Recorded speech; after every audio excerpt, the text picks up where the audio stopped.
On June 20th, 2025, a tornado tore through the town of Enderlin, North Dakota, and it was given a preliminary rating of EF3 on the enhanced Fujita scale. After a multi-month meteorological analysis and forensic investigation, that tornado was eventually upgraded to the first EF5 in more than 12 years. Our featured guest this evening is Tim Marshall, meteorologist and forensic engineer who was part of that investigative team. Tim, thanks for joining the program tonight. You bet. So let's get started. This tornado was given a preliminary rating of EF3, and that word preliminary, that basically implies that something deserves a closer look. What was it about the Enderlin tornado that warranted a closer look?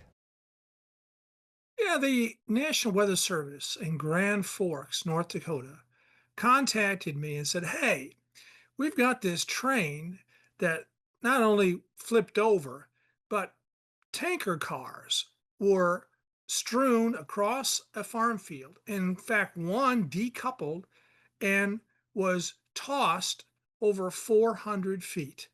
And although that tanker car was empty, the grain cars, box cars that were on the track were full of grain. So they wanted to know what kind of wind would it take to do this kind of damage? Could it be EF5 wind to do this kind of damage? So I went ahead and did some calculations, and my calculations indicated that there were over 200-mile-an-hour winds to cause this kind of damage. This is what I got. Let's broaden this out. Let's look at what other engineers have done. There was another engineering group that did some numerical modeling and said, okay, we have a tornado in our computer, and let's see what it would take to do this kind of damage by going ahead and running a simulation. And they got higher winds than I did. So, to them, they were saying, okay, well, this seems to fit. We have another piece of evidence here where we all got together with other scientists and we showed them what we have and see, can we get a consensus here? Is this something that you can all agree with that this was EF5? And the consensus was it was EF5.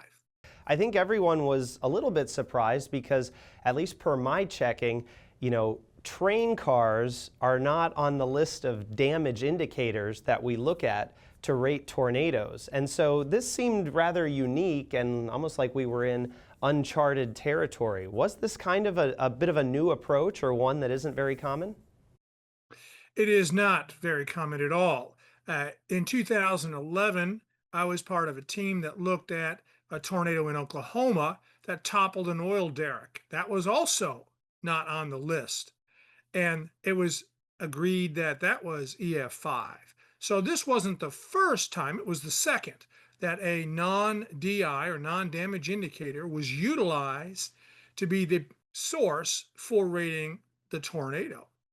I think it's fair to say, too, by nature of how the tornadoes are rated, that had this train been a mile farther up the tracks, or if the tornado tracked a mile away from where it actually did, that it's possible that this EF5 drought would be ongoing because, correct me if I'm wrong, on this damaged path, there were no other DIs that met the EF5 criteria. Is that true?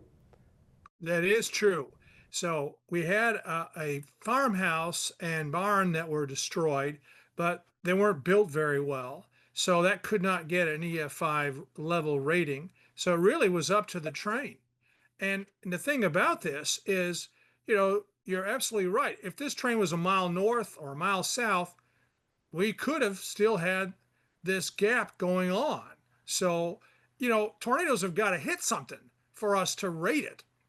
Is this something that going forward might be, becoming more commonplace? I don't know if there are updates to, say, the EF scale coming down the pipeline, but based on what happened in North Dakota back in June and the analysis that followed, could this be something that is more commonplace going forward? Yes, I think that going forward, that this is going to be kind of the new way of looking at at it. We're trying to look at everything we can, whether it's on a list or not. Let's look at it. Let's go ahead and do a deep dive, if you will, into it, do some forensic engineering, and see what kind of wind speeds it would take. I think a lot of people, meteorologists especially, we were kind of fearing that, sooner or later this EF5 drought was going to end, and it was probably going to be the result of a violent tornado going into a populated area and doing a lot of damage. This tornado pretty much did the opposite, and in fact, it hit one of the most rural locations that it could have. So did that aspect of this surprise you a bit, that we broke the EF5 drought in the way that we did?